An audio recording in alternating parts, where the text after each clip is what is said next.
Hello, good morning everybody. This is me Shankar Jaikishan and I am going to teach you new chapter today, that is voice. Okay? आज हम लोग voice chapter को पढ़ेंगे.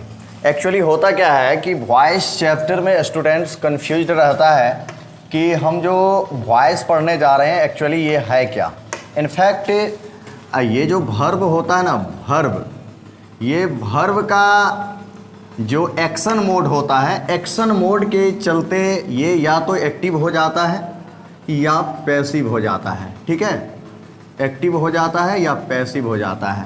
तो हम लोग जो पढ़ेंगे वो आज पढ़ेंगे वॉइस में पढ़ेंगे active voice and passive voice. Okay, तो ये जो आज का चैप्टर होगा ये आपके पास पास्ट इंडेफिनिट टेंस में जो चैप्टर आएगा ये वॉइस, तो हम लोग इस वॉइस में आज पास्ट इंडेफिनिट टेंस को पढ़ेंगे. करेक्ट.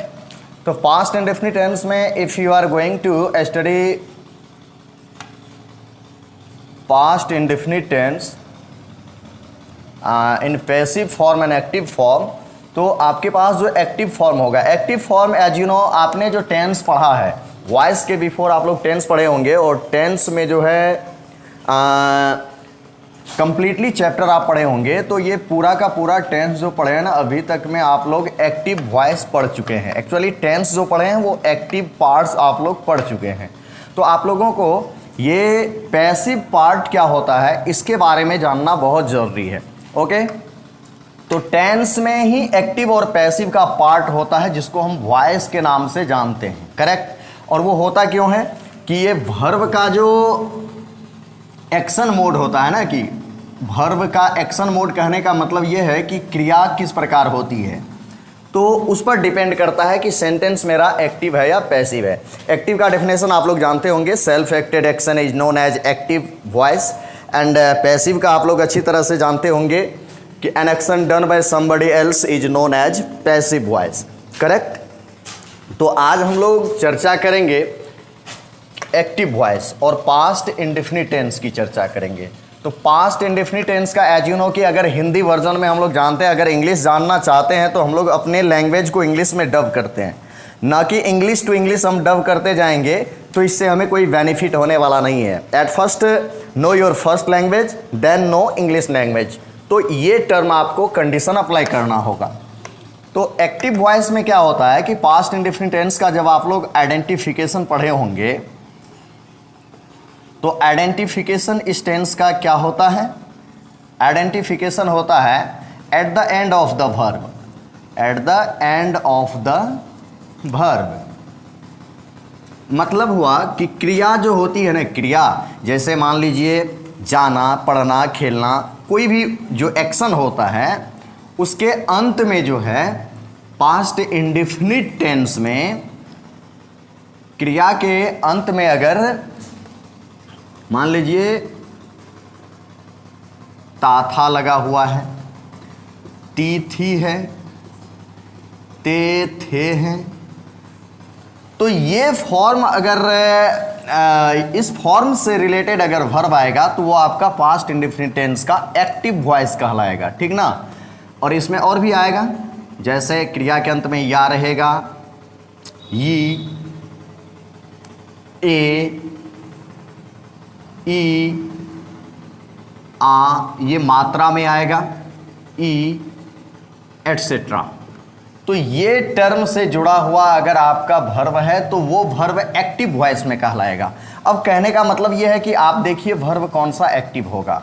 जस्ट लाइक रहता था, आप लोग इसके एंड में जाकर के सर्च मारिए, देखिए क्या है लिखा हुआ, ता था. और ये ता था किसका आइडेंटिफिकेशन से, एक्टिव वॉइस का. किस टेंस का, तो पास्ट इंडेफिनिट टेंस के एक्टिव वॉइस का आइडेंटिफिकेशन से.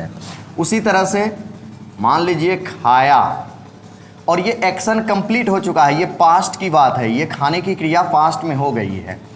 अब जैसे मैं बोलूँ आप लोगों से कि कहा, कहा, तो ये क्रिया अभी नहीं हो रही, ये पहले हो चुकी है ऑलरेडी, तो ये पास्ट का हो जाएगा. और आइडेंटिफिकेशन के अकॉर्डिंग ये जो है एक्टिव वॉइस होगा. ठीक है.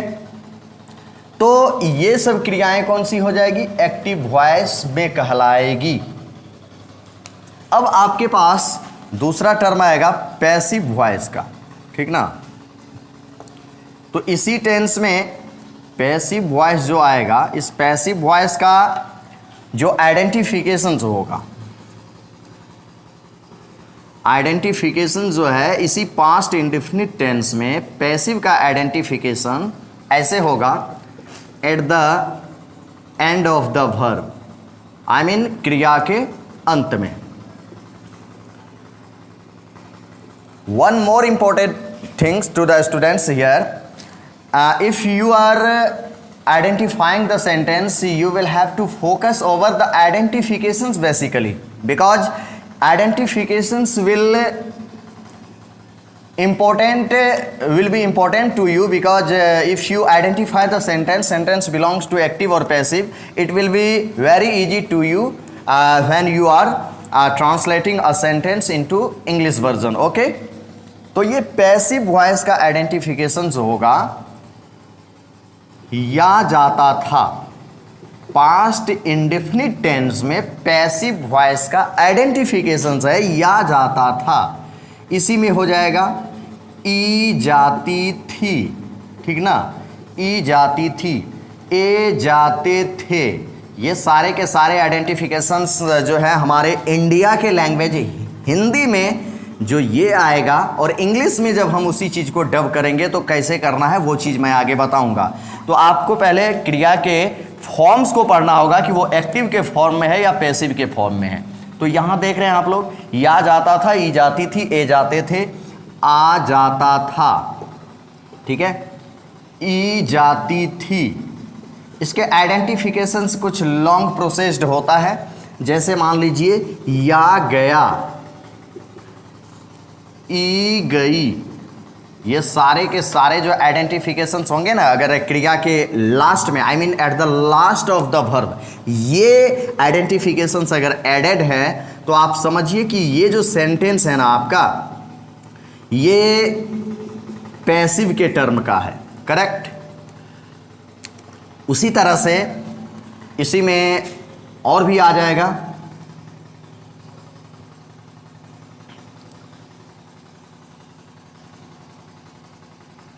जैसे आ गया,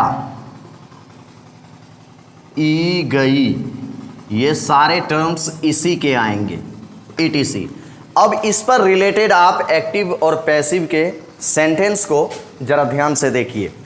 जैसे मान लीजिए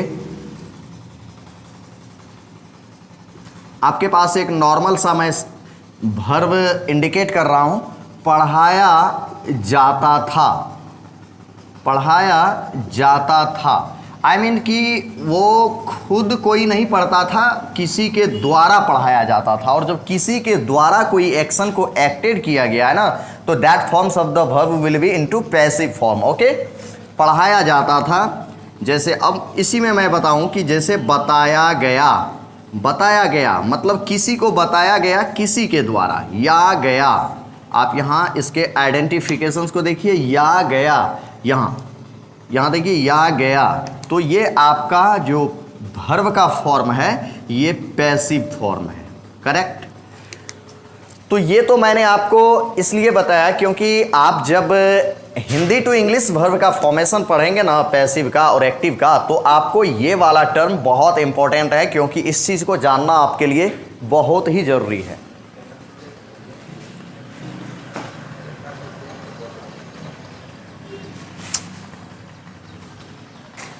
चलिए, तो मैं इस चीज़ में आपको आज जो पढ़ाने वाला हूँ वो है हिंदी टू इंग्लिश का जो टर्म है वो टर्म पढ़ाऊँगा, और इस टर्म को मैं पैसिव फॉर्म में पढ़ाने वाला हूँ, क्योंकि एक्टिव फॉर्म तो ऑलरेडी टेंस में पढ़ा चुके हैं। तो जिस स्टूडेंट्स को उस फॉर्म में प्रॉब्लम होगी उसके लिए भी मैं अलग से वीडियो आपके पास डालूंगा, आप उसको देखिएगा। तो चलिए एक्टिव में चलते हैं। एक्टिव वॉइस को जब आप पढ़ेंगे तो एक्टिव वॉइस में आप लोग टेंस में पढ़े हैं subject plus V2 and at last object. This is very simple structure for present, I am sorry, past indefinite tense के लिए है ये एक्टिव का। और इसी टेंस में आपके पास पैसिव के लिए जो स्ट्रक्चर आएगा वो समझिए। पैसिव का स्ट्रक्चर आएगा subject plus was were plus passive voice always takes third form of the verb, so you have to write only V3. If sentence is passive, you have to choose only third form of the verb and at last object. अब यहां समझिए कि यहां bye के बाद आप जब structure देखते होंगे तो स्ट्रक्चर में आपको आता होगा subject plus was were plus V3 plus, ये बाय का टर्म ऐड हो जाता है, ठीक ना, बाय प्लस ऑब्जेक्ट। बट ये मैं नहीं लिखूंगा क्योंकि ये जो बाय आप देख रहे हैं ना, ये हर जगह बाय होता नहीं है। तो बच्चे करते क्या है, हर जगह बाय का फॉर्म यहाँ लाते हैं और बाय के बाद ऑब्जेक्ट को ऐड कर देते हैं, और ये बाय हर जगह प्रीपोजिशन के रूप में नहीं आता है, इसीलिए मैं यहाँ बाय को नहीं लिखूंगा।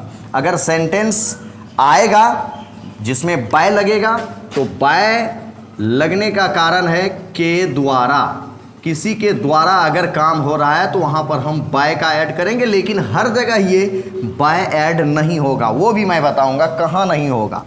तो चलिए अभी जो हम पढ़ेंगे बेसिकली प्रेजेंट इंडेफिनिट टेंस में जिस तरह से आप लोग सब्जेक्ट प्लस V1 या V5 प्लस ऑब्जेक्ट पढ़े थे, और पैसिव में आप लोग EJMR पढ़े थे सब्जेक्ट के बाद, तो ये पास्ट इंडेफिनिट टेंस है। तो आपको सब्जेक्ट के आफ्टर आपको V2 ऐड करना होता है एक्टिव सेंटेंस में, उसके बाद ऑब्जेक्ट ऐड करना होता है। फिर क्या होता है कि सब्जेक्ट के बाद वाज या वेयर का यूज करना होता है पैसिव फॉर्म में, उसके बाद V3 प्लस ऑब्जेक्ट। और एजेंट का जो काम करता है ये बाय प्लस एजेंट जो लिखते हैं, तो यहाँ हम बाय ऐड नहीं करेंगे क्योंकि बाय ऐड नहीं करना चाहिए। हम ट्रांसलेशन बनाते समय या डबिंग करते समय जब इंग्लिश में कर रहे हैं तो वहाँ हम बाय का यूज करेंगे, बट हर जगह बाय होगा नहीं, इसीलिए बाय को हम वहाँ लिखेंगे नहीं। तो चलिए अब आपके पास है, मैं सेंटेंस एक लिख रहा हूँ, इस सेंटेंस को आप लोग स्वयं देख करके पता कर लीजिएगा कि ये सेंटेंस मेरा एक्टिव है या पैसिव है। तो सेंटेंस को समझिए ऐसे, जैसे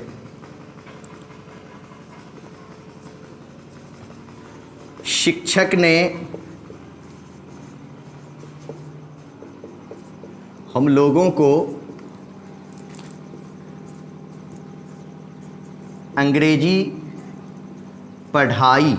अब क्या है कि इस सेंटेंस को गौर से देखिए, तो ये जो है ना पढ़ाई, ये पास्ट की बात है, अभी नहीं पढ़ा रहे हैं टीचर, ये ऑलरेडी पढ़ा चुके हैं, पढ़ाई। अब यहाँ पढ़ाई क्यों हुआ, क्योंकि इंग्लिश जो है ना, कोई भी ये जो लैंग्वेज है ये फेमिनिन जेंडर के अंतर्गत आता है, तो स्त्रीलिंग फॉर्म है, इसीलिए पढ़ाई हो गया यहाँ। अब आप लोग जानते हैं कि ने, ये जो ने होता है ना, सिर्फ सेंटेंस को मैच्योर्ड करने के लिए, मॉडिफाई करने के लिए ने और को का यूज होता है, बट इंग्लिश में इसका यूज नहीं होता है जब आप इंग्लिश ट्रांसलेट कर रहे होते हैं। तो अब देखिए यहाँ कह रहा है शिक्षक ने हम लोगों को अंग्रेजी पढ़ाई। आप सब्जेक्ट के बारे में भी अच्छी तरह जानते होंगे, कुछ स्टूडेंट्स का कन्फ्यूजन ये होता है कि काम करने वाले को सब्जेक्ट कहते हैं। ये डेफिनेशन आप लोग याद मत रखिएगा, because this is wrong definition.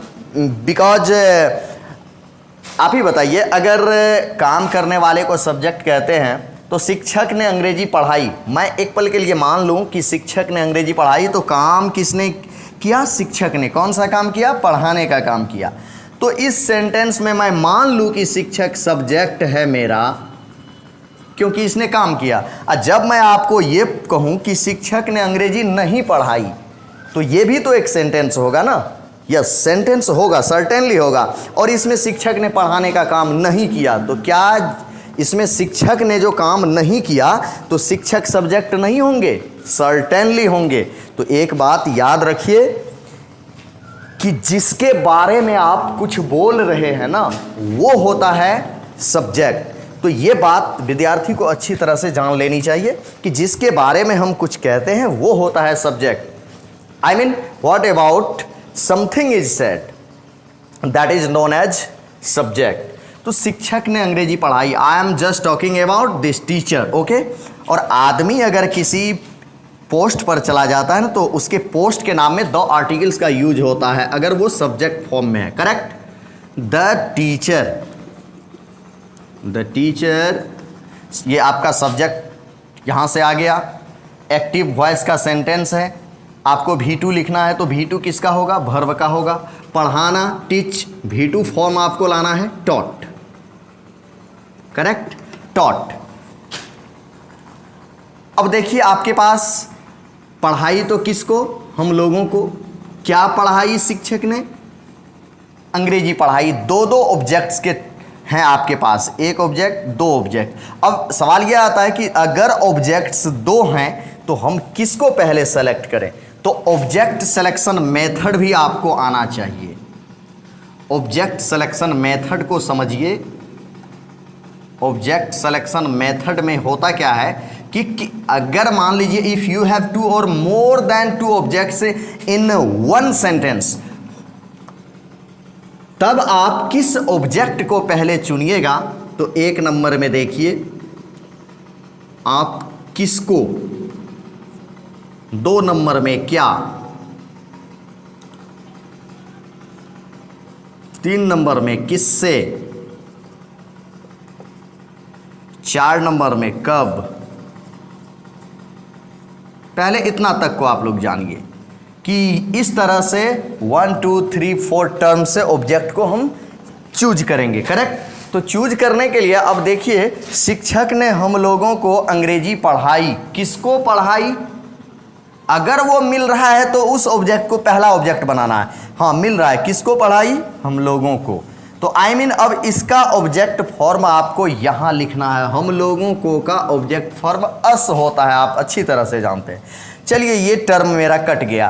अब आप देखिए यहाँ क्या पढ़ाई, तो अंग्रेजी पढ़ाई। अब सेकेंड नंबर में उसको लेकर के आइए और हर लैंग्वेज का जो है ना फर्स्ट लेटर ऑलवेज कैपिटल होता है everywhere, no matter this is at last और एट फर्स्ट और इन द मिडल, हर जगह फर्स्ट लेटर ऑलवेज भी कैपिटल।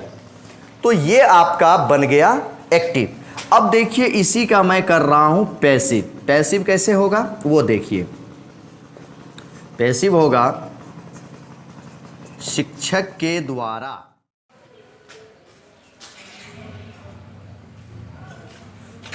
तो चलिए अब एक्टिव को तो आपने समझ लिया क्या होता है, subject plus V2 plus object, ये आपके एक्टिव टर्म में आएगा पास्ट इंडेफिनिट टेंस में, ओके। अब पैसिव होगा, तो पैसिव में कुछ कंडीशंस आपको ये याद रखना होगा कि किसी के द्वारा अगर काम हो रहा है ना तो वो जो है पैसिव होगा, चाहे वो किसी भी टेंस में, किसी के द्वारा हुआ, किसी के द्वारा हो रहा है, किसी के द्वारा होगा, तो वो वर्ब का जो फॉर्मेशन हो जाएगा वो पैसिव फॉर्म में हो जाएगा। और एक याद रखने वाली बात ये भी है कि अगर कोई भी preposition connected, as you know ये जो है ना के द्वारा एक प्रीपोजिशन है। और प्रीपोजिशन के लिए क्या है, जैसे में हो गया, से हो गया, पर, के साथ, के लिए एटसेट्रा, ढेर सारे प्रीपोजिशंस हैं, तो वो प्रीपोजिशन होंगे। और preposition added word is always an object, that word never can be a subject. So ये याद रखना है कि शिक्षक के द्वारा, ये किसी के द्वारा आ गया तो ये ऑब्जेक्ट के टर्म में जाएगा, जो पैसिव में बाय प्लस ऑब्जेक्ट के टर्म में एजेंट का काम करेगा। एजेंट का मतलब हुआ कि किसके माध्यम से काम हुआ। तो शिक्षक ने हम लोगों को अंग्रेजी पढ़ाई, शिक्षक के द्वारा हम लोगों को अंग्रेजी पढ़ाई गई। अब सवाल यह आता है कि ये जो सेंटेंस आपके सामने है, इस सेंटेंस को आप पहचानिए कि ये एक्टिव हुआ या पैसिव हुआ। आप लोग इस सेंटेंस को पहचानिए ध्यान से, मैं बताता हूं। पढ़ाई गई, यहां से ही आप देख लीजिए आपके पैसिव में, यहां देखिए ई गई, तो ई गई यानी काम किसी के द्वारा हुआ है। तो ये जो सेंटेंस है ना अब ये पैसिव होगा। तो याद रखिए आपके पास ये पढ़ाई गई, ये तो आपका वर्ब का टर्म है और ये शिक्षक के द्वारा ये एक ऑब्जेक्ट का टर्म है। तो किसी भी सेंटेंस को कंप्लीट होने के लिए क्या चाहिए होता है, चाहिए होता है उसको subject plus verb plus object, ये चाहिए होता है, उसके आफ्टर जो है ना सेंटेंस कंप्लीट मोड में आ जाता है। तो अब इस सेंटेंस में हम फाइंड आउट करेंगे कि वेयर इज सब्जेक्ट, मैं किसके बारे में कह रहा हूं। तो इस वाक्य में हम लोग स्वयं के बारे में कह रहे हैं। हम लोगों को अंग्रेजी पढ़ाई गई, किसके द्वारा? शिक्षक के द्वारा। तो शिक्षक के द्वारा ये हो गया ऑब्जेक्ट, हम लोगों को। और याद ये भी रखिए, अगर पैसिव वॉइस का सेंटेंस है तो ये को जिस वर्ड में एडेड है ना वही हो जाता है सब्जेक्ट। ठीक है, तो पैसिव का जब, और यहां एक और भी है इंग्लिश, तो अब अगर हम लोगों को सब्जेक्ट बनाए तो ये वाला चीज यहां फिर से हो जाएगा ऑब्जेक्ट। तो ऑब्जेक्ट्स तो एक से अधिक हो सकते हैं। तो चलिए हम इसको अब इंग्लिश में ट्रांसलेट करेंगे। तो पैसिव वॉइस में हमारा क्या होता है स्ट्रक्चर, यहां देखिए क्या लिखना है, पहले सब्जेक्ट, और इसमें सब्जेक्ट क्या है? हम लोगों को। तो हम लोगों को का सब्जेक्ट फॉर्म क्या आ जाएगा? वी आ जाएगा। और वी के अकॉर्डिंग क्या होगा? वेयर होगा। क्यों होगा वेयर? क्योंकि ये पैसिव फॉर्म पढ़ रहे हैं हम लोग पास्ट इंडेफिनिट टेंस में, करेक्ट। तो अब इसमें चलिए वी के साथ हमने वेयर ऐड किया। वेयर के बाद आफ्टर आपको क्या यूज करना है? V3। Then find out V3 पढ़ाई गई, टीच, और उसका third form of the verb क्या होगा? टॉट। टॉट। आपका ये कंप्लीट, आपका ये कंप्लीट, आपका ये V3 कंप्लीट। अब आपको लाना है ऑब्जेक्ट। तो चलिए ये आपका कंप्लीट हो गया। अब ऑब्जेक्ट आपके पास एक से अधिक है। याद रखिए अगर दो ऑब्जेक्ट्स हैं, है ना, जैसे इसमें ये तो सब्जेक्ट फॉर्म में आ गया यहाँ पे ऑलरेडी, ये वर्ब आ गया, ये एक ऑब्जेक्ट, ये एक ऑब्जेक्ट। तो अगर दो ऑब्जेक्ट्स हैं आपके पास तो पहले अब किस ऑब्जेक्ट को लिखिएगा, अब ये भी जानना है। तो किस ऑब्जेक्ट को लिखिएगा? ये तो सब्जेक्ट फॉर्म में है। तो जो एजेंट है, कहने का मतलब जिसके द्वारा काम हुआ, आप उसको लास्ट में लिख दीजिए। इस ऑब्जेक्ट को आप यहां पहले लिख दीजिए। अगर इस ऑब्जेक्ट में भी प्रीपोजिशन रहता तो दोनों ऑब्जेक्ट्स में अगर प्रीपोजिशन होता तो हम किसी भी ऑब्जेक्ट्स को पहले लिख सकते थे। अगर दोनों ऑब्जेक्ट्स में प्रीपोजिशन नहीं है तो आपको वो वाला ऑब्जेक्ट फर्स्ट लिखना पड़ेगा जिसमें प्रीपोजिशन नहीं है। और यहां देखिए अंग्रेजी ये स्वतंत्र फॉर्म में है, इसमें कोई प्रीपोजिशन एडेड नहीं, तो इसीलिए आपको यहां पर ये लिखना होगा। ठीक, अब देखिए, अब ये जो ऑब्जेक्ट है इसको आप यहां पर लिख दीजिए बाय द टीचर। तो आपका ये सेंटेंस कंप्लीट हो गया, we were taught English by the teacher. इस तरह से एक्टिव और पैसिव को आप कैसे बनाएंगे आगे, अब एक चीज और समझ लीजिए। चलिए मैं आपको बताऊं एक्टिव में।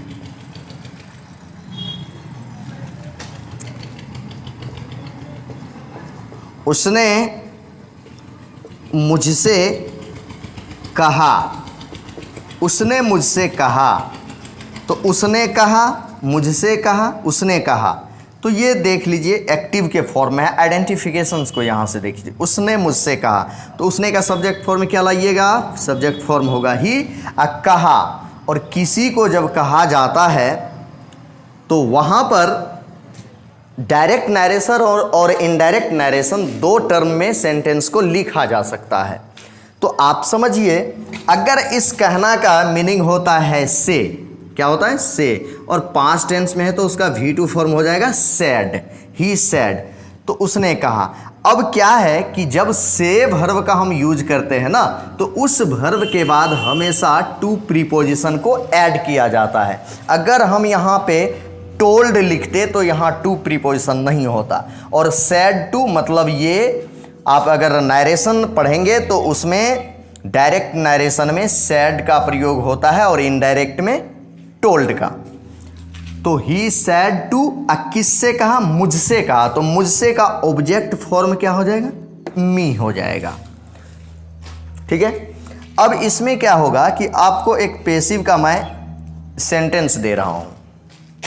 मैं बोलूँगा मुझसे कहा गया, मुझसे कहा गया। अब आप ही बताइए, मुझसे कहा गया, किसी के द्वारा मुझसे कहा गया होगा, और ये टर्म क्या होगा, पैसिव का होगा, आ गया पैसिव। तो मुझसे का सब्जेक्ट फॉर्म आपको लिखना है, न कि मी लिख देना है, क्योंकि अगर आपका पैसिव वॉइस है तो पैसिव का स्ट्रक्चर को गौर से देखिए, और यहाँ पर क्या है, सब्जेक्ट। तो मुझसे का सब्जेक्ट फॉर्म आप लाइएगा आई, और आई के अकॉर्डिंग आपको एक्सिलरी वर्ब चूज करना है। आई के अकॉर्डिंग वाज का यहाँ पे यूज होना है, आई वाज।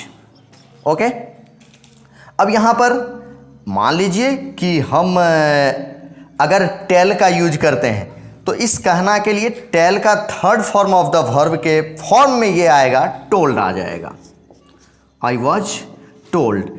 अगर हम से का यूज करते हैं तो उसका थर्ड फॉर्म क्या हो जाएगा, सेड, आई वॉज सेड।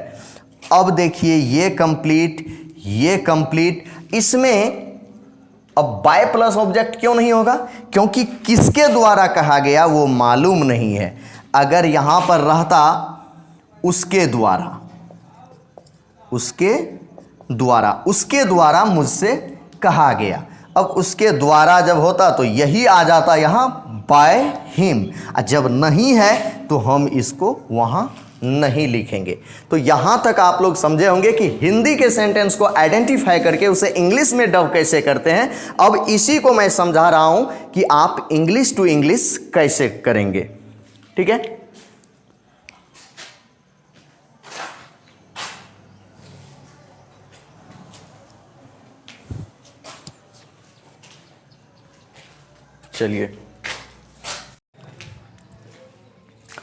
चलिए अब आपके पास मैं एक सेंटेंस लिख रहा हूं। देखिए एक्चुअली ये हिंदी टू इंग्लिश सीखने की ज़रूरत क्यों होती है, बेसिकली फॉर द स्टूडेंट।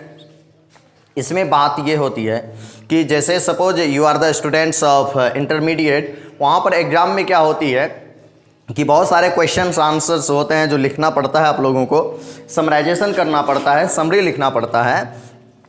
तो ये कन्फ्यूजन में मत रहिए कि किसी भी चैप्टर का जो आप समरी है उसको याद कीजिए। याद करने की कोई ज़रूरत नहीं होती है।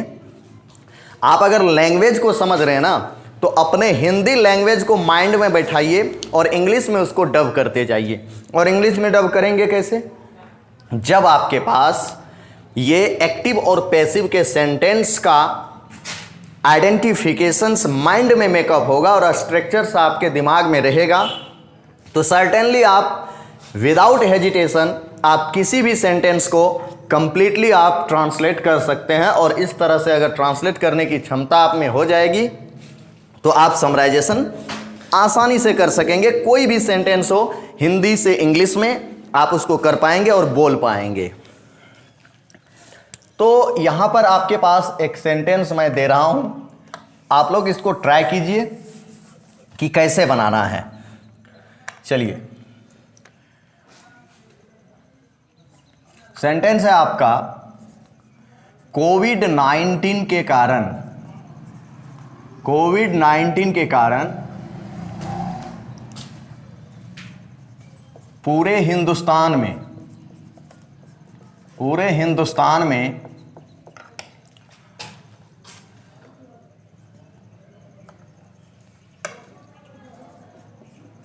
लॉकडाउन लगा दिया गया, जिसके कारण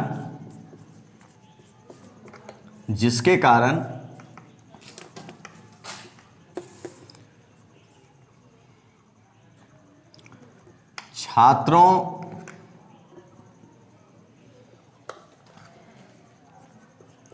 को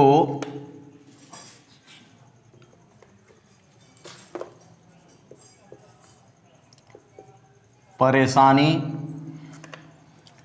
का सामना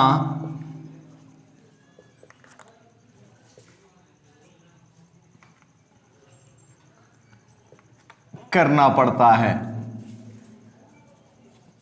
अब आपके पास ये एक सेंटेंस है, इस सेंटेंस को आप अगर कंप्लीटली इंग्लिश में डबिंग करेंगे तो what is the method of translating.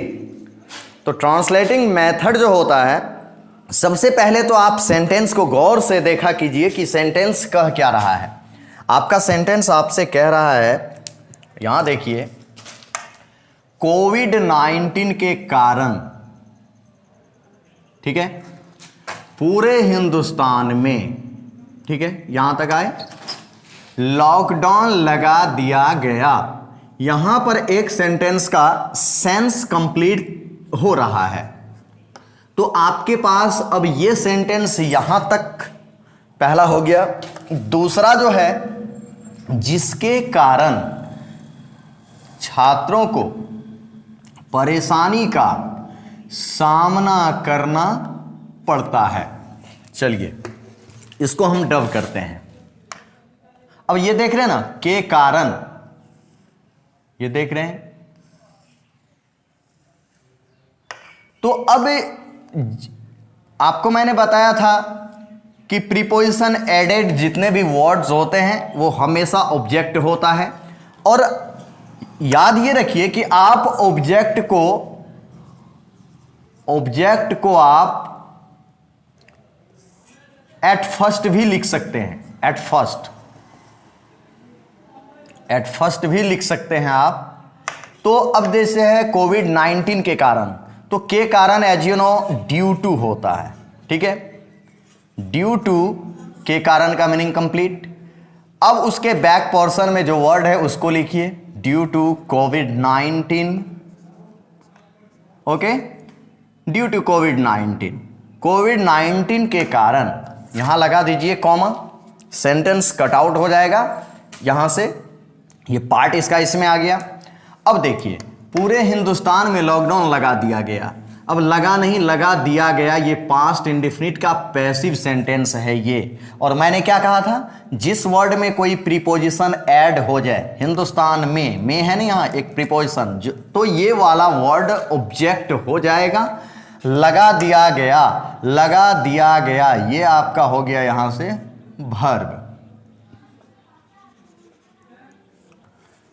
Verb हो गया।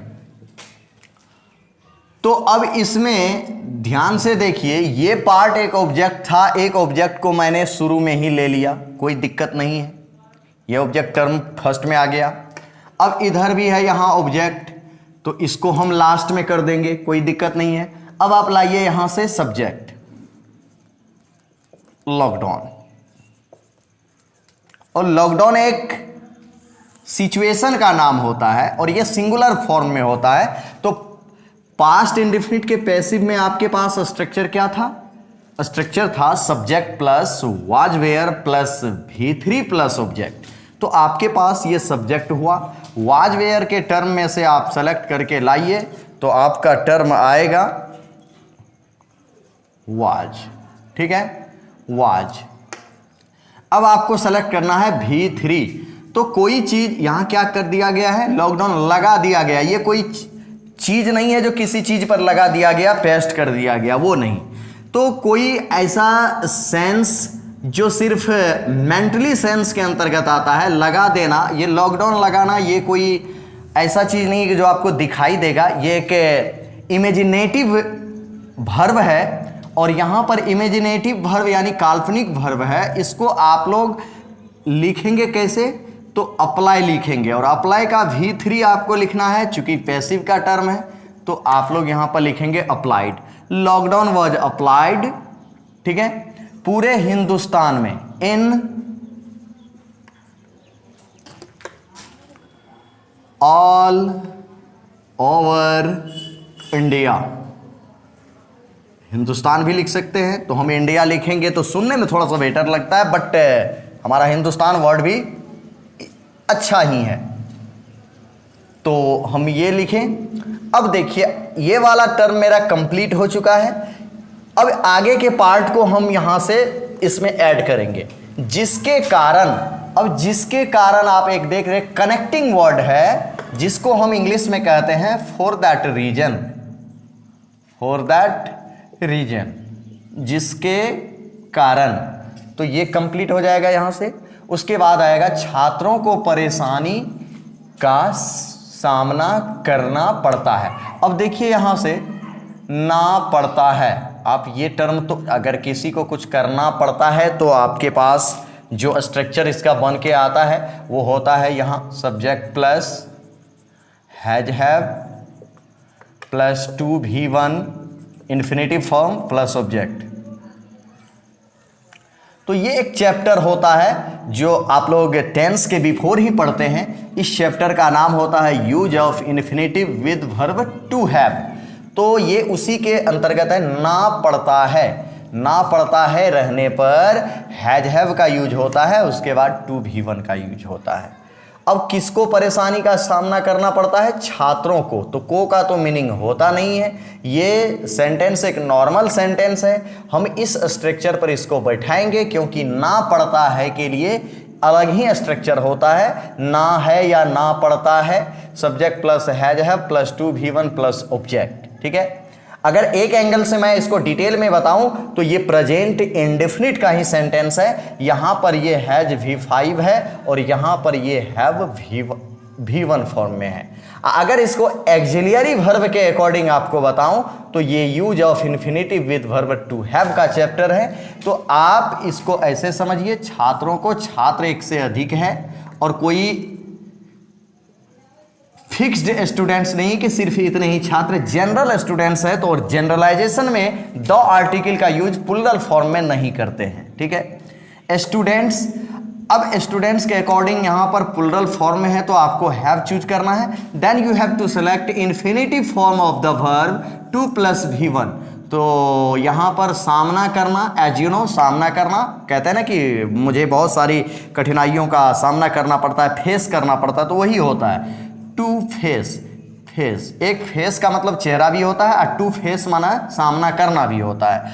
और एक चीज मैं आप लोगों को और बता दूं कि किसी भी, चाहे वो इन्फिनेटिव वर्ब हो कि main form of the verb, principal verb ही क्यों ना हो, अगर वर्ब के बैक पोर्शन में का, के, की आता है तो यहां से आप इसका मीनिंग नहीं लिखेंगे इंग्लिश में। तो ये जान लीजिए, इसका मीनिंग यहां नहीं होना है। अब परेशानी, तो परेशानी का द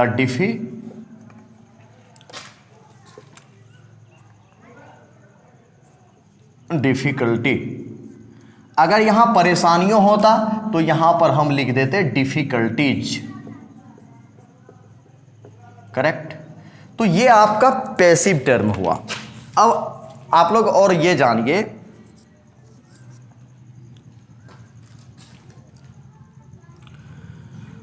मैं अभी हाल फिलहाल में चल रही घटना के अकॉर्डिंग मैं अगर बताऊं तो यहां देखिए,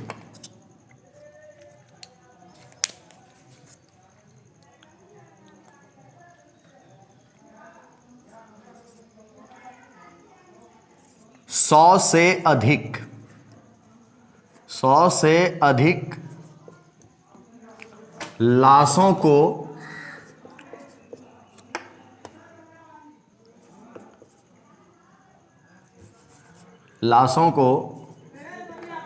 नदी में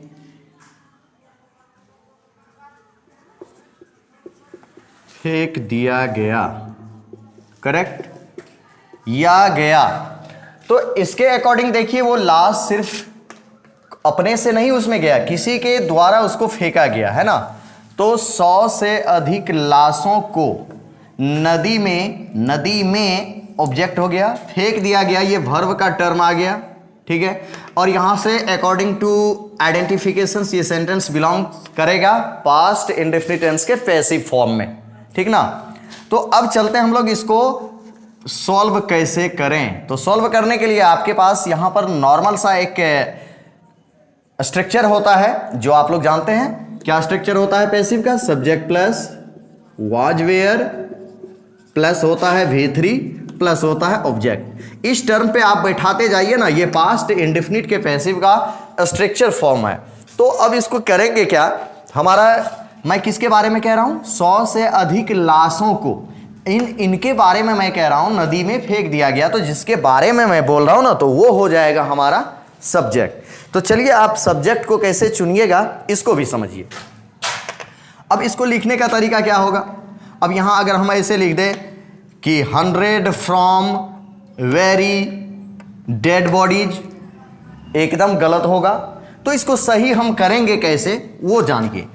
यहां पर कंपैरिजन किया गया है। कंपैरिजन किससे किया गया है? 100 से अधिक लाशों को, यानी कहने का मतलब है या तो 100 था वो या 100 से अधिक ही था जिसको फेंका गया। तो इस टर्म को लिखने के लिए से अधिक का जब टर्म आता है तो इस टर्म को लिखने के लिए तरीका क्या होता है? यहां से अधिक के वर्ड को आप पहले लाइए। से अधिक का मीनिंग हो जाता है मोर देन, ठीक है। मोर देन, इसको लिख लेने के बाद आपका जो काउंटिंग है ना, उस काउंटिंग को मोर देन के बाद ऐड कीजिए।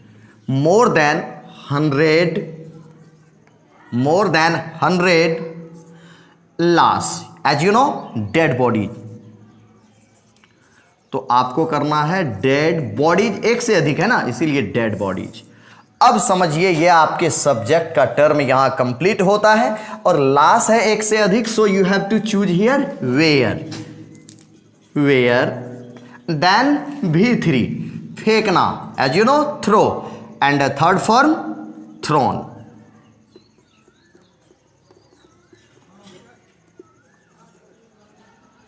Throne, okay. अब नदी में, अब यहां पर एक चीज समझना है कि मे के लिए या तो इनका हम यूज करते हैं या इनटू का यूज करते हैं, but great difference between the using of these two prepositions. Because नदी में जो फेंका गया, पहले से लाश नदी में नहीं थी। लाश को जब फेंका गया तो मोमेंटम आया उसमें, और मोमेंटम जैसे ही आता है ना तो उस पोजीशन में हम करते क्या है कि इनटू का यूज करते हैं। Into the river, into the river. Just like मैं आपको बताऊं कि एक लड़का नदी में कूद गया, पहले से नदी में था नहीं, वो नदी में कूदा और उसके शरीर में क्या हो गया? मोमेंटम आया, और मोमेंटम आने के पोजीशन में इनटू का यूज करते हैं। तो more than 100 dead bodies were thrown into the river. ये आपका सेंटेंस यहां कंप्लीट। अब आपके पास तीसरा है, ऐसे समझिए,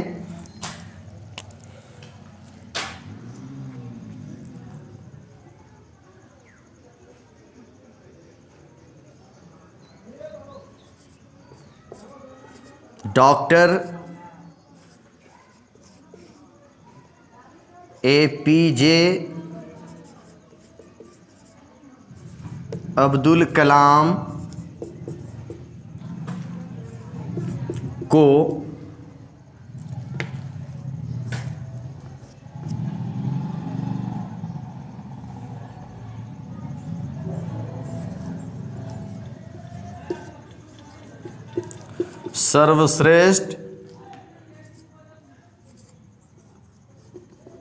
सर्वश्रेष्ठ नागरिक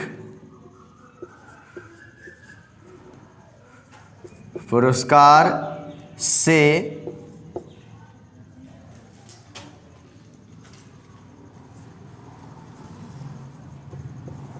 नवाजा गया।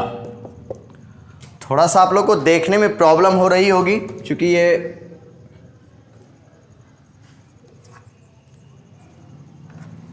साइनिंग थोड़ा ज़्यादा है। नवाजा गया, अब देखिए यहाँ पर नवाजा गया तो खुद तो वो नहीं नवाजे गए ना, किसी के द्वारा ही नवाजा गया होगा। और किसको नवाजा गया? डॉक्टर APJ अब्दुल कलाम को सर्वश्रेष्ठ नागरिक पुरस्कार से नवाजा गया। चलिए सॉल्व करते हैं। सब्जेक्ट कैसे चूज कीजिएगा? डॉक्टर APJ अब्दुल कलाम। कितने थे डॉक्टर APJ अब्दुल कलाम? एक थे। पैसिव का सेंटेंस है, पैसिव का सेंटेंस है तो वाज इसमें ऐड करना है हमको।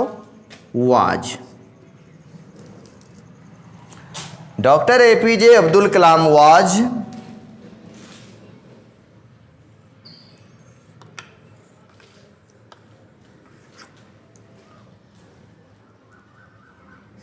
नवाजना का रिवार्ड होता है, रिवॉर्ड का V3 रिवॉर्डेड हो जाएगा।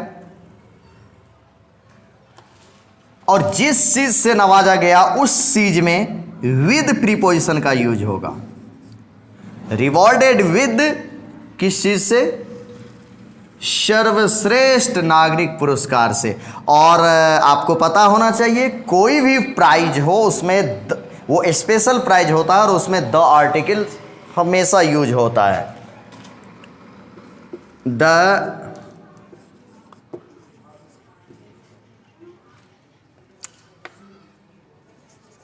हाईएस्ट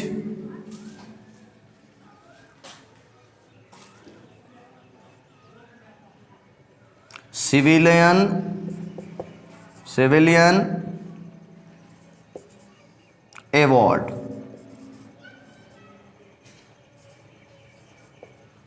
या प्राइज। ठीक है, तो इस तरह से ये आपका पैसिव कंप्लीट है।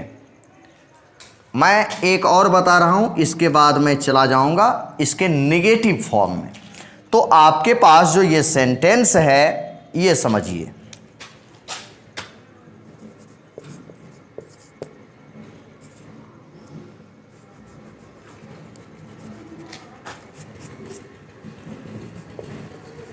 इस कहानी में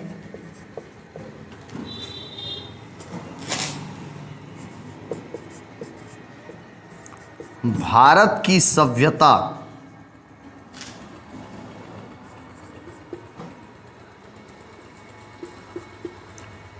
का वर्णन किया गया है। इस कहानी में भारत की सभ्यता का वर्णन किया गया है। अब आप डिसाइड कीजिए कि ये एक्टिव है या पैसिव है। पैसिव है। सिर्फ यहाँ आपके माइंड को टेस्ट करना है कि आप बता सकते हैं कि ये किस टेंस का पैसिव है। अगर नहीं बता सकते तो आप यहाँ पर देखिए, है को देखिए, है आया तो निश्चित रूप से ये प्रेजेंट में जाएगा। ठीक है ना। और किस टेंस के पैसिव में जाएगा? या गया है, प्रेजेंट परफेक्ट टेंस के पैसिव में जाएगा। अगर यहाँ से हम है को हटा देते हैं तो मेरा पूरी तरह से सेंटेंस चेंज हो जाएगा और पूरी तरह से सेंटेंस का स्ट्रक्चर चेंज हो जाएगा और उसका फॉर्मेशन चेंज हो जाएगा। तो अब देखिए इस कहानी में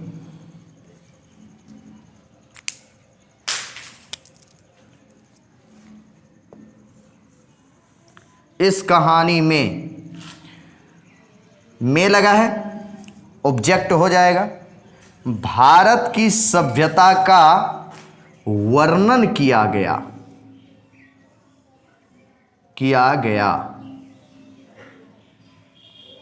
ठीक है।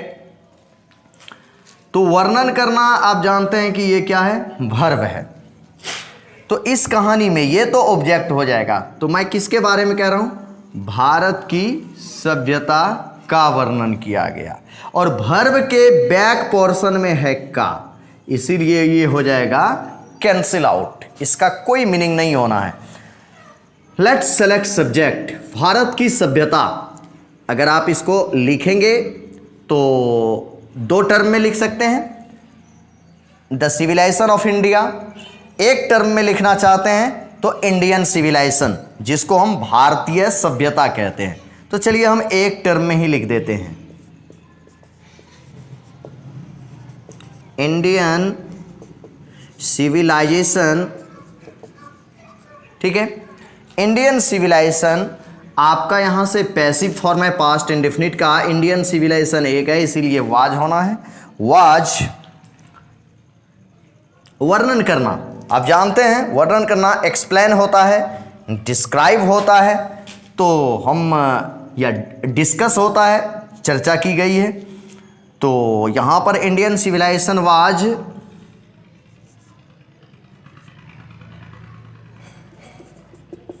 डिस्क्राइब्ड। इस कहानी में वर्णन करना का थर्ड फॉर्म आ गया, पैसिव वॉइस है, subject plus was were plus V3 plus object. इस कहानी में इन दिस स्टोरी। ओके, तो मैं यहां से नेक्स्ट